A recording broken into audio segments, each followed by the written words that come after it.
Интерактивните учебници Просвета Либри Магиси са динамични книги, които разполагат с богат набор от инструменти за илюстриране на учебния материал. Те правят преподаването на урока атрактивно, а разбирането и запаметяването лесно. С тях се работи без да е необходимо специално обучение. Могат да се управляват както от компютъра, така и от интерактивна дъска. На външен вид наподобяват традиционния учебник, в който са добавени активни зони. Урокът прилича на разходка в сайт. Нека видим някои моменти от тази разходка. Темата на урока е "Човекът прониква в космоса" от предмета "Човекът и природата".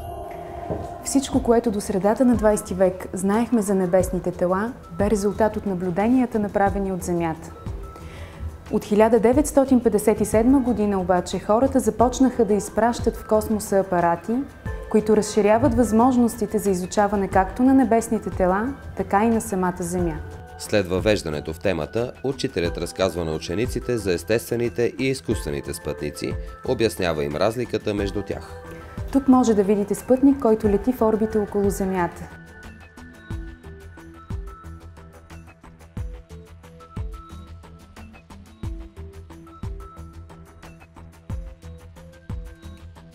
Знаете ли за какво се използва той? Спътниците снимат земната повърхност. Точно така. По техните снимки се съставят прогнозите за времето. Но не само това. Те осигуряват достъп до най-отдалечените кътчета на Земята. Благодарение на тях се обменя информация, интернет, радиосигнали. Ето как става това. Интерактивните учебници съдържат богат набор от диаграми и графики, които илюстрират нагледно преподавания материал. Ако досега на учителите често се налагаше да чертаят по дъската, днес това вече не е нужно.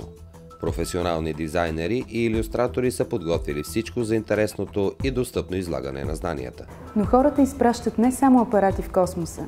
През 1961 година около Земята полита и първият човек. Това е руснакът Юрий Гагарин. В учебниците на Просвета Либри Магиси материалът обикновено е илюстриран с много снимки. В традиционния учебник обикновено има място само за една или две. В интерактивния снимките могат да бъдат десетки пъти повече. И при повишен интерес всичко това е лесно достъпно. На един клик разстояние.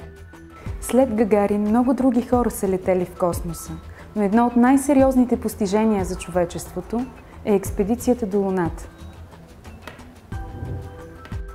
Снимките в интерактивния учебник могат да бъдат подредени последователно, така че да образуват нещо като филм. Така за няколко минути до учениците достига голямо количество визуална информация. А сега да решим един малък тест. Кой ще ми покаже кой е бил първият космонавт?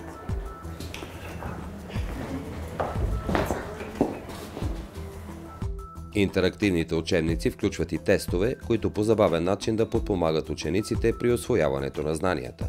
Така под формата на игра, учебният материал става по-достъпен и атрактивен. Просвета Либри Магиси променят подхода към преподаването.